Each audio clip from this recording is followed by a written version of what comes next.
లక్ష్మి ఇంకా మైకులు రెడీగా ఉన్నాయా స్పేర్లో? అవన్నీ రిలీజ్కి ముందు వైరల్ అవడం కోసం 100 చేస్తాం. రిలీజ్ అయ్యాక మళ్ళీ చాలా హంబుల్గా అక్కడ షూస్ వదిలేసి వచ్చేస్తాం. Thank you so much. అంటే మామిడి చెట్టు మొలకెత్తాక ఫ్రూట్స్ రావడానికి 3 ఏళ్ళు 5 ఏళ్ళు అలా పట్టుద్ది అంట. సో ఇండస్ట్రీలో ఎవ్వరు పని చేసినా ఈరోజు మాట్లాడాలి ఈ స్టేజ్ మీద అనుకుంటారు, ఈ రోజు కోసం వెయిట్ చేస్తాం. ఎందుకంటే సక్సెస్ అనేది చాలా చాలా అరుదు. ఇండస్ట్రీలో 10-20% సక్సెస్ ఉంటుంది. సో తీసిన ప్రతి సినిమా విజయం సాధించాలనేది ప్రతి ఆర్టిస్ట్కి, ప్రతి ప్రొడ్యూసర్కి, ప్రతి టెక్నీషియన్కి ఉంటుంది. కానీ అదొక వరం.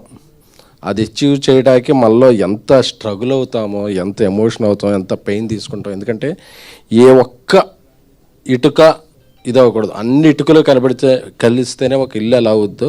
సో ఇటుక పేర్చుకుంటూ అందరి ఎమోషన్స్ని హ్యాండిల్ చేసుకుంటూ ఒక సినిమా తీయాలంటే అదొక నాలాంటి సాధారణ వ్యక్తికి, అది నిజంగా క్యాష్ రిచ్ ప్రొడ్యూసర్గా వేరేమో కానీ నాలా కంటెంట్ రిచ్ మాత్రమే ఉన్న వ్యక్తిని నేను. కాబట్టి నాకు ఇంకేం తెలియదు. నేను అందుకే 2018లో ట్యాక్సీ వాలా చేశాను, సక్సెస్ అయింది. 2023లో బేబీ చేశాను, సక్సెస్ అయింది. మళ్ళీ 2026 నాకు ఇయర్స్ పట్టుద్ది సినిమా చేయడం. నాకు అదొక జర్నీ.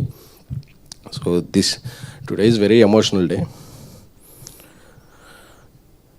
ఈ జర్నీ మొదలైంది సాయి రాజేష్ గారితో. ఎందుకంటే బేబీ రిలీజ్ ముందే మేమిద్దరం కలిపి మాదొక లవ్ అండ్ హేట్ రిలేషన్షిప్. ఎప్పుడు ఆయన ఒక భిన్న ధృవాలం. మేము ఆయన ఒకవైపు ఉంటారు, నేను ఒక ఉంటారు.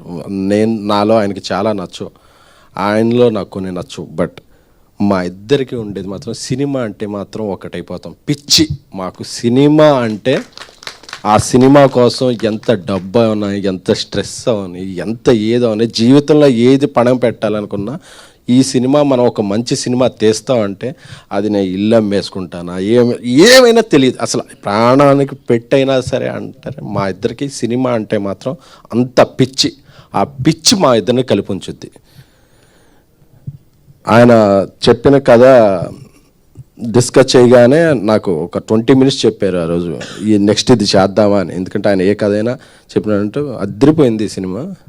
వెంటనే చేసేద్దాం అనుకున్నాం. బేబీ రిలీజ్ అయిన వెంటనే వేరే కారణాల వల్ల కొంచెం డిలే అయింది. బట్ 2 ఏళ్ళు ప్రొడక్షన్లో చాలా కష్టపడి, అంటే బేబీ సినిమా మా అంచనాలని మించి హిట్ అయింది. బాధ్యతని పెంచింది, బరువుని పెంచింది. సో ఏ సినిమా తీసినా సరే మళ్ళీ కంపారిజన్స్ వస్తాయి.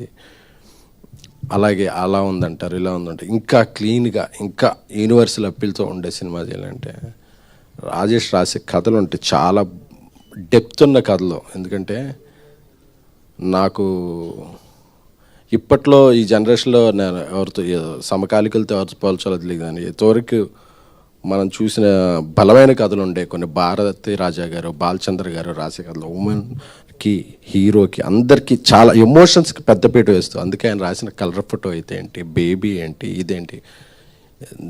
ఈ సినిమాలో చాలామంది హ్యాట్రిక్లు ఉన్నాయి. ఒక మంచి ఆయన నిర్మాత, నాతో పాటు నిర్మాతగా పెడితే కథల పరంగా first hattrick goes to Sai Rajesh. అందుకే ఆయన 2 నేషనల్ అవార్డ్స్ వచ్చాయి. దీనికి ఎన్ని అవార్డులు వస్తాయో నాకు తెలియదు. We're happy, proud.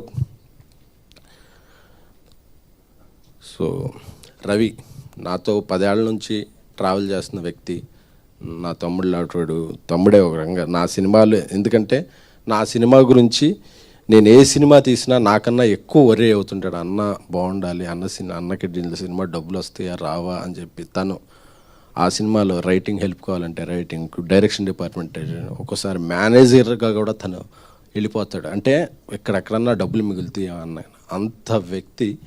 తన డైరెక్టర్గా మేము పెట్టి, రాజేష్ కూడా చాలా ఇష్టమైన వ్యక్తి చేస్తున్నప్పుడు ఈ సినిమాలో మీరు క్యారెక్టర్స్ పెయిన్ చూశారు కాబట్టి మా లోపల చాలా పెయిన్ ఉంది. ఎందుకంటే very very prestigious product. Kiran గారికి 2 సక్సెస్ల తర్వాత ఉన్నారు, చెప్పగానే ఈ సినిమా మనం చేసేస్తున్నాం అని నమ్మి, ఏం ఆలోచించలేదు, నమ్మి ఎన్ని రోజులు కావాలంటే అన్ని రోజులు చేద్దాం, ఎలా కావాలంటే అంటే అందరి నమ్మకానికి ఇది ఇంత నమ్మకం ఉన్నప్పుడు స్టేక్ మీద, బ్రెయిన్ మీద స్టేక్ ఉండేది. ఇది పాకెట్ మీద స్టేక్ కాదు, బ్రెయిన్ మీద స్టేక్ ఉంది. సో అందుకే అంత ఎమోషనల్ అవుతున్నాం. ఎందుకంటే కొట్టాం, మళ్ళీ కొట్టాం, గర్వంగా చెప్తున్నా. ఎందుకంటే ఇది ఏదో యాటిట్యూడ్తో చెప్తున్నా కాదు, అంటే కష్టపడ్డ ఇది మనం ఒక 2 hours 3 hours వండితే వంట బాగా నచ్చితే తృప్తిగా ఎలా తింటాం. ఈరోజు తృప్తి, అమ్మయ్యా మనందరికీ నమ్మిన వాళ్ళందరికీ ఈరోజు అందరికీ సక్సెస్ అనేది చాలా చాలా ఇంపార్టెంట్. సో సీడెడ్ నుంచి మా ఎతి ఫోన్ చేసి, అన్న పొద్దున్న నుంచే రాత్రి నుంచి స్క్రీన్లు పెంచాం, ఎక్స్ట్రా షోలు వేస్తున్నాం అని చెప్పినప్పుడు మనల్ని నమ్మి డబ్బులు కట్టిన బయ్యర్ మైత్రి శశి గారు ఫోన్ చేసి, నైజాం రాత్రి అంతా కలెక్ట్ చేసింది, కిరణ్ గారి సినిమాలు అన్నిట్లో హైయెస్ట్ కలెక్షన్ చేసింది అని చెప్తే, first day 1 I'm proud to announce 12 crores, 12.3 crores. అంటే మా బేబీ ఓపెనింగ్ కన్నా కూడా 30-40% ఎక్కువ ఓపెనింగ్ వచ్చింది. అలాగే మా బ్రదర్ కిరణ్, ఆయన K ramp day 1 K ramp రెండు కలిపితే ఎంతో దాన్ని మించి ఇది చేసిందంటే is a biggest hattrick for Kiran అబ్బా గారు. అంటే ఆయన నటుడిగా ఎలివేట్ అయ్యారు, బాక్స్ ఆఫీస్ ఒక బ్యాంకబుల్ స్టార్గా ఎలివేట్ అయ్యారు. అందుకే ఆయన original star. This is your original bigger success in your career. అంటే నాకు, ఎందుకంటే నేను హీరోలను అభిమానించే వ్యక్తిని, అది ఏ హీరో అయినా సరే. నేను ట్యాక్సీ వాలా చేసిన రోజు అది day 1 break even. Very happy. Vijay Deverakonda గారితో, ఆనంద్ దేవరకొండ గారితో బేబీ చేసినప్పుడు ఆయన కెరీర్లో బిగ్గెస్ట్, కిరణ్ గారితో ఇప్పుడు చేస్తున్నప్పుడు ఈయన కెరీర్లో బిగ్గెస్ట్ క్రాసర్గా నిలబోతుంది సినిమా. సో మనల్ని నమ్మి ఒక వ్యక్తి జర్నీ చేసినప్పుడు వాళ్ళకి మనం ఇచ్చే ప్రేమ, వాళ్ళకి పొగడతలో ఇదో కాదు, వాళ్ళకు మంచి నాన్ థియేటర్ల బిజినెస్ మనం నమ్మి చేయాలి, సినిమా మంచి బిజినెస్ పెంచాలి. వాళ్ళకి మనం చూపించే ప్రేమ అక్కడ ఉంటుంది. నాకు ఈ ప్రేమని, నా ప్రేమను మీ పట్ల ఎలా చూపించాలనుకున్నాను. ఎందుకంటే చాలామందిని చూసి అభిమానిస్తాం, ఆయనతో వర్క్ చేశాక ఆయన అభిమానిగా మారాను. ఎందుకంటే నాకు నాకు స్ట్రెస్ అయ్యేవాడి అన్నప్పుడు. ఎప్పుడు నైట్ కాల్ వచ్చేది, అన్న ఇది మనం కొడుతున్నాం, అస్సలు మీరు అంత మాత్రం కూడా. యాక్టర్గా నేను రోజు సెట్లో ఉంటాను కదా, నాకు తెలుసు దీని వైబ్రేషన్ తెలుసు, దీని పొటెన్షియల్ తెలుసు అని చెప్తుంటే ఆయన నమ్మకం అసలు ఈరోజు పే ఆఫ్ అవుతుందంటే, బుక్ మై షోలో 5,000 per hour ఉంటే చాలా కాంటెంపరీగా మంచిదండి. అది ఇప్పుడు 11,000-12,000కి per hour వెళ్తుందంటే, ఇది జనం ఇచ్చేది, ఒక మీడియా ఇచ్చి మొన్న మీడియా అప్రిసియేషన్లో ఫోన్ ఆగట్లేదు ఇంత ఇదంటే. సో అండ్ ఆ కల్ట్ క్లాసిక్ అని చాలామంది అడిగారు సోషల్ మీడియాలో, ఏంటి కల్ట్ క్లాసిక్ అంటే, అదేదో ఒక ఎలివేషన్ కాదు. ఒక అమ్మాయి ప్రేమిస్తే ఆ అమ్మాయి ప్రేమ ఎంత బలమైనది అనే వర్డ్కి అమ్మాయి ప్రేమ తాలూకు బలవత్వాన్ని చూస్తే కల్ట్. అమ్మాయి ప్రేమ ఒక కల్ట్, అంత బలంగా ఉంటుంది. క్లాసిక్ ఏంటంటే, ఒక అబ్బాయి ప్రేమిస్తే ఎంత దూరం వెళ్ళినా మళ్ళీ తిరిగి వస్తాడు. అది క్లాసిక్ ఎగ్జాంపుల్ మగాడి ప్రేమ. సో అది కల్ట్ క్లాసిక్ అంటే, దాన్ని వేరే విధంగా అర్థం చేసుకోకండి. సో ధీరజ్ నాకు నా ప్రేమైన తమ్ముడు. ఎందుకంటే నాకు కోపం వచ్చినా ప్రేమ వచ్చినా ఇమ్మీడియట్గా తీసుకునే తను మాకేమీ ఇది కాదు, నాకన్నా చాలా ఆస్తిపరుడు. వాళ్ళ కమ్యూనిటీ, మా కమ్యూనిటీలో ఒక 5-6 ఫ్లాట్లు ఉంటాయి. అసలు నువ్వేంట్రా నువ్వేం మాట్లాడుతున్నావు అంటే నేనేం చెప్పలేను. బట్ నన్ను ఒక బ్రదర్లా భావించి, భయ్యా మీకు నేను అంటే, దేవుడు మనకి ఇంట్లో వాళ్ళని కొన్ని రిలేషన్స్ని ఇస్తాడు, కొన్ని రిలేషన్స్ మనం చూస్ చేసుకుంటాం. అలాగే నేను చూస్ చేసుకున్న రిలేషన్స్లో రైట్ రిలేషన్ ధీరజ్ నువ్వు ఎప్పుడైనా నన్ను వదిలేస్తావు కానీ నేనైతే నిన్ను వదలను. Love you. ఆనంద్ శ్రీరామ్ గారు, మీ సినిమాకి డేట్ పోస్ట్ పోన్ అవుతుంది అంటే మైండ్లో 2-3 అనుకున్నప్పుడు తిరుపతిలో వెంకటేశ్వర స్వామి చెంత ఈ సినిమా జూలై 24 అని రిలీజ్ డేట్ పెట్టుకున్నాం. ఏ ఆటంకం లేకుండా జూలై 24కి వచ్చింది స్వామివారికి. మనసులో. ఆయన స్వామివారి సన్నిధానంలో మాట చెప్పారు, ఈ సినిమా మీకు ఇంత కలెక్ట్ చేస్తుంది సార్. సార్ మీరు కలెక్ట్ చేసే నెంబర్ కన్నా కూడా ఆ కలెక్షన్ వస్తే ఎంతమంది ఎప్రిసియేషన్ వస్తుంది కదా, అది చాలు సార్ నాకు. ఎందుకంటే నేను డబ్బులు చాలు నా, ఎందుకంటే నా ఫస్ట్ శాలరీ 2700, దాంతోనే హ్యాపీగా బతికేసిన వాడిని. నాకు ఏ డబ్బు వచ్చినా నేను బతికేయగలను. సో నాకు డబ్బు కాదు, నేను ఒక సినిమా తీస్తే మా ఇద్దరం పేర్లు వేసాం, Sai ration from the makers of colour photo baby అని. మా నమ్మకం నిలబడాలి అంతే. అది ఈరోజు నిలబడిందంటే వీఆర్ వెరీ మచ్ హ్యాపీ. ఇక నా ఎగ్జిక్యూటివ్ ప్రొడ్యూసర్స్ అంటే ఈ సినిమాలో ఈ క్యారెక్టర్ ఇంత బలంగా ఉన్నాయన్నారు కదా, ఏదో రాజేష్ గారు నేను మాట్లాడి చెప్పేయడం కాదు. ఈ సినిమాలో ఒక ఎగ్జిక్యూటివ్ ప్రొడ్యూసర్ ఒక మహిళ, ఈ సినిమాలో కాస్ట్యూమ్ డిజైనర్ ఒక మహిళ, ఒక ఆర్టిస్టెంట్ ఒక మహిళ, ఇంతమంది మహిళలు ఈ సినిమాలో ఉన్నారు. కాబట్టి ఈరోజు ఇంతమంది మహిళలు నిన్న శుక్రవారం చూస్తే జనరల్గా రాస్తుంటారు అప్పుడప్పుడు కొంతమంది ఫ్యామిలీస్ రావటం మానేశారు, ఫ్యామిలీస్ రావడం ఎవరు చెప్పారు? ఎఫర్డబుల్ ప్రైజెస్కి టికెట్ పెట్టి మంచి కంటెంట్ ఇస్తే నిన్న శుక్రవారం సాయంత్రం నుంచి ఏ షో అయినా చూడండి, ఫ్యామిలీస్ అమ్మాయిలు బ్రహ్మరథం పడుతున్నారు ఈ సినిమాకి. అంటే నువ్వు తీసేవాళ్ళు వీడు హానెస్టీ ఉందని ఒక ఇంప్రెషన్ ఉండి కంటెంట్ అపీలింగ్గా ఉండి మంచి టికెట్ రేట్ పెడితే ఫస్ట్ టికెట్ కొని ఎంకరేజ్ చేసేది ఫ్యామిలీసే.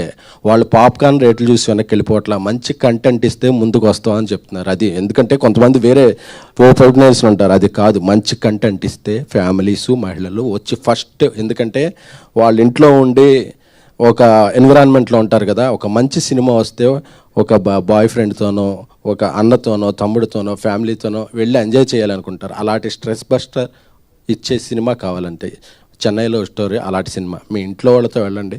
ఎందుకంటే ఈ మధ్య సినిమాలు ఏంటంటే కొన్ని విడివిడిగా చూస్తున్నాం, మన ఫ్రెండ్స్తో వెళ్ళిపోతాం, మన ఇంట్లో వాళ్ళు ఇదండి కాదు. మళ్ళీ మీ ఫ్యామిలీ అందరూ కూడా వెళ్ళి ఎంజాయ్ చేసే టైం ఈ చెన్నై లవ్ స్టోరీ సినిమా. ఇక గౌరీ విషయానికి వస్తే మన తెలుగమ్మాయి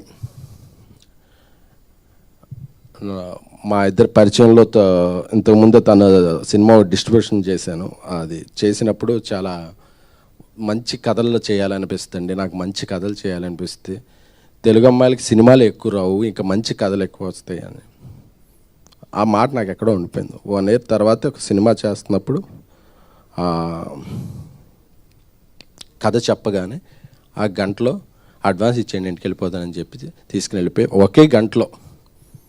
అంటే మిగతా లాంగ్వేజ్ హీరోయిన్లకి చెప్పినప్పుడు వాళ్ళ మేనేజర్స్ వచ్చి ఎప్పుడు మేడం ఫ్లైట్ వేస్తే వచ్చి విని నేరేషన్ మళ్ళీ విన్నాక మళ్ళీ 2 days తర్వాత ఇలా ఉంటాయి. కాబట్టి ఆ అమ్మాయి నచ్చింది సార్, నాకు ఇంకో ఏదో వేరే లాంగ్వేజ్ సినిమా ఉందో అది కూడా క్యాన్సిల్ చేసేసుకుంటున్నానని ఎంత బాగా యాక్ట్ చేసిందంటే అరుస్తున్నారు థియేటర్కి వెళితే, గౌరీ గౌరీ గౌరీ గౌరీ అని చెప్పి, నివి నివి నివి అని చెప్పి. ఎందుకంటే ఈ రోజు నుంచి గౌరీ పేరు కూడా మర్చిపోయి ఆడియన్స్ దృష్టిలో ఒక నివిగా ఉండిపోద్దేమో అనిపించింది. సో ఒక పెర్ఫార్మెన్స్ సినిమా ఏదన్నా చెయ్యాలి, ఒక మంచి యాక్టర్ కావాలంటే ఇక నుంచి తెలుగు ఇండస్ట్రీలో ఒక కేర్ ఆఫ్ అడ్రస్ గౌరీ ప్రియ. నా తమ్ముడు, ఎందుకంటే మేము ఎంత ఇదైపోయామంటే తమ్ముడు అని చెప్పి నా తమ్ముడులా చూసుకుంటాను. మా మధ్య అంత బలమైన స్నేహం ఉంది. నా తమ్ముడు, విషింగ్ యూ బెస్ట్, నువ్వు ఇంకా ఎన్నో మంచి సినిమాలు చేయాలి. మా సారథి గారు 50 years ఇండస్ట్రీకి వచ్చి 50 ఏళ్ళు ఇండస్ట్రీలోనే ఉండి ఆయన సేవల్ని అందిస్తూ ఆయన ఎంతోమంది దర్శకుల్ని, అంటే సహాయ దర్శకుడు అంటే ఎంతోమంది సహాయం చేసి ఎంతో దర్శకుల్ని పెద్ద డైరెక్టర్లని చేశాడు ఆయన. బట్ వాళ్ళందరికీ కూడా ఆయన హెల్ప్ఫుల్గా ఉండేవాడు. ఆయన కొన్ని సినిమాలు డైరెక్ట్ చేశాడు, అయినా సరే ఆయన కో డైరెక్టర్ అనే దీన్ని చాలా బరువుగా బాధ్యతగా మోస్తూ ఇలా ఉంటాడు. ఆయన లేకపోతే మేము ఏ సినిమా రిలీజ్ డేట్కి, ఎందుకంటే మేము ఫస్ట్ ఏదైనా రిలీజ్ డేట్ వేస్తే ఫస్ట్ ఆయన అడిగేస్తాం, సార్ కాపీ వస్తుందా, రాదండి ఆ డేట్కి అన్నారంటే మేము వెళ్ళాం, మీరు చేస్తాం మీరు చేయండి అని చెప్పాడు. ఎందుకంటే మమ్మల్ని అందరినీ తిట్టగలిగిన వ్యక్తి, ఆ గౌరవం ఉన్న వ్యక్తి ఎవరున్నా అంటే కమాండ్ ఉన్న వ్యక్తి సారథి గారు. Thank you so much. ఈ సినిమాకి అద్భుతమైన ఫోటోగ్రఫీ అందించారు డానియల్ గారు. Sir we're very lucky to have you. మా మణిశర్మ గారు, మెలోడీ బ్రహ్మ మణిశర్మ గారు మా సినిమాకి ప్రాణం పోశారు ఆయన పాటలతోనూ దీంతో. బీజిఎంతోను. సో అందరికీ పేరు పేరున ఈ జర్నీలో నా స్ట్రెస్ని, నా ఎమోషన్స్ని తట్టుకున్న నా టీంకి అందరికీ కూడా, నిఖిల్ గారికి, మా సిస్టర్ లాగా విశాల గారికి, మా నానికి, పిఆర్ టీం, డిజిటల్ టీం ఇప్పుడు మెన్షన్ చేయట్లేదు ఎందుకంటే ఇది success meet, fast starting success meet. ఎందుకంటే మార్నింగ్ వచ్చిన కలెక్షన్ చూస్తుంటే డే 1 కన్నా డబుల్ రేట్లు ఉన్నాయి. సో ఇది ఒక 10 రోజులు 15 రోజులు ఊపేస్తుంది. సో చాలా మీట్లు జరుగుతాయి కాబట్టి వాళ్ళ లాస్ట్లో స్టేజ్ మీద పిలిచి తగు విధంగా సత్కరించుకుంటాను. సో రవి, నీకు ఒక మంచి ఫోన్ కొన్నాను, కార్లో ఉంది, ఇస్తాను. ఎందుకంటే నీ స్ట్రెస్ అంతా ఫోన్స్ మీద చూపించావు అని తెలిసింది. లోన్స్ ఉంటే స్ట్రెస్ అవ్వాలి కానీ ఫోన్స్ మీద ఎందుకు stress. Thank you so much. అలాగే మా ఈవెంట్లు అన్నిటికీ కూడా మా ఇంట్లో మనిషిలా వచ్చి అసలు డబ్బులతో సంబంధం లేకుండా మమ్మల్ని ఎంకరేజ్ చేసే మా శ్రావంతి గారికి థ్యాంక్ యూ. సో అందరికీ చెప్పాను, అలా అసలు మన డబ్బులు రేషన్ కాదు, అంతే, మంచిగా భోజనమే. సో మీడియా ఈ సక్సెస్ ఏదైనా సాధించానంటే అది నాది కాదు, అది మీది. ఎందుకంటే రోజు మీతో అక్కడ కూర్చుని కవర్ చేసే వ్యక్తిని నేను. ఇక్కడ ఉన్నానంటే నేను ఏ సక్సెస్ సాధించినా అది మీ అందరికీ చెందిందే తప్ప అది నాది కాదు. ఎందుకంటే మీ అందరితో కూడా నేను ఆఫీస్లోకి వెళ్తే నేను ఆఫీస్ లేట్ అయితే నా స్క్రిప్ట్ రవిచంద్ర గారు రాసి విజువల్స్ ఇంజెస్ట్ చేసేవాళ్ళు. సో అలా మీ అందరి సహాయ సహకారాలు. ఎందుకంటే ఏ ఒక్క వ్యక్తి ఒక వ్యక్తిగా ఎదిగిపోడు. ఒకడు ఎదిగాడు అంటే టీం, ఒకడు కెప్టెన్ ఇలాగా కప్పు తీసుకున్నాడంటే దాని వెనకాల 11 మంది ప్లేయర్ల కష్టం ఉంటుంది. సో నా వెనకాల ఇంతమంది ప్లేయర్ల కష్టం ఉంది. సో అలాగే నన్ను నమ్మిన ఎప్పుడూ నా వెన్నుంటే మారుతి గారికి కూడా నేను హృదయపూర్వక కృతజ్ఞతలు చెప్తున్నాను. అలాగే ఇంకా బలంగా చెప్పుకోవాల్సింది మైత్రి మూవీ మేకర్స్ నవీన్ గారు, రవి గారు. సో ఈ సినిమాకి నాకెంత హెల్ప్ఫుల్గా ఉన్నారనేది నాకు తెలుసు. మరొక పెద్ద ఫంక్షన్లో వాళ్ళిద్దరి సమక్షంలో వాళ్ళ గురించి చెప్తాను. So I'm very very very happy. Thank you all. And last but not least Kiran garu. So we're very very happy. మీ గురించి సగమే చెప్పాను, ఎందుకంటే సగం నెక్స్ట్ అంటే అన్నీ ఒకేసారి చెప్పేస్తే మళ్ళీ రిపీట్ వస్తాయని కొన్ని బుల్లెట్ పాయింట్స్ ఈరోజు చెప్పాను. కొన్ని నెక్స్ట్ సక్సెస్ ఒక పెద్ద ఫంక్షన్ చేద్దాం అనుకుంటున్నాను, దానికి దాచాను. Thank you so much. Thank you. ఎందుకంటే నాకు తెలుసు మన మధ్య మీరు అన్ని రకాలుగా నాకు సపోర్ట్గా ఉన్నారు. అందులో కొన్ని చెప్పచ్చు, కొన్ని చెప్పకూడదు. బట్ నా ప్రేమను మాత్రం మీకు ఎప్పుడు చెప్తాను. I love you. Thank you so much. Thank you SKN garu, thank you so much.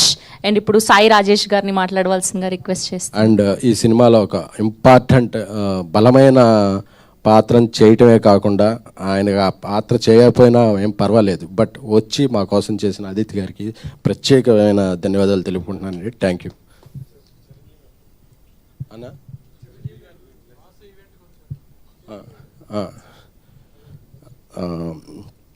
అలాగే ఈ సినిమాకి మా ముందు రోజు అనతి కాలంలో కొద్ది గ్యాప్ ఉన్నా సరే మేము వెళ్ళి అడగగానే నేను సాయిరేష్ వచ్చి మాకు బ్లెస్సింగ్స్ ఇచ్చిన మా మెగాస్టార్ చిరంజీవి గారికి ఎప్పుడూ కూడా రుణపడి ఉంటాను. Thank you so much. Thank you SKN garu, thank you so much. Yes.